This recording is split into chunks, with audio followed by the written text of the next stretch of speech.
بلاخر بلدیہ وسطی نے بھی او پی ایس افسران کو ہٹانے کا فیصلہ کر لیا۔ بلدیہ وسطی میں میونسپل کمشنر نے یکم دسمبر 2021 میں ایک آرڈر نمبر 4640 جاری کیا، جس کے تحت انہوں نے واضح طور پر لکھا ہے کہ لوکل گورنمنٹ کی طرف سے آنے والے احکامات، جس کا لیٹر نمبر 608/2021 تھا، 24 نومبر 2021 کو آیا تھا، اس کے تحت بلدیہ وسطی میں موجود او پی ایس افسران کو فوری طور پر ہٹایا جا رہا ہے، جن میں پہلا نام خدیجہ تسلیم جو کہ گریڈ 16 کی ہیں، تلاش صدیقی گریڈ 16، جبکہ نور محمد گریڈ 16، اور ان کو فوری طور پر او پی ایس کی بنیاد پر ہٹایا جا رہا ہے۔ اور ہمارے ذرائع کے مطابق ابھی 4-5 افسران کی فہرست اور تیار ہو رہی ہے۔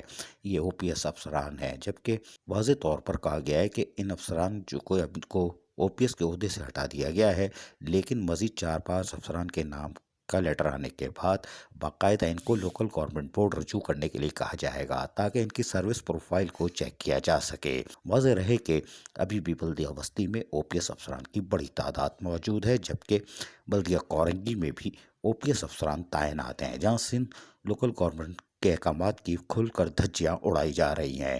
اب دیکھتے ہیں کہ بلدیہ کورنگی او پی ایس افسران کو فارغ کرتی ہے کہ نہیں۔ تاہم بلدیہ وسطی سے محکمہ تعلیم کے 3 افسران فارغ ہو گئے۔ عزیز عارف KBS بلدیاتی نیوز کراچی۔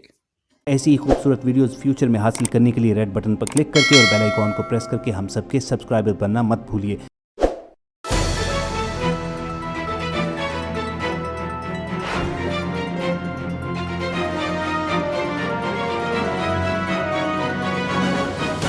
KBS بلدیاتی نیوز۔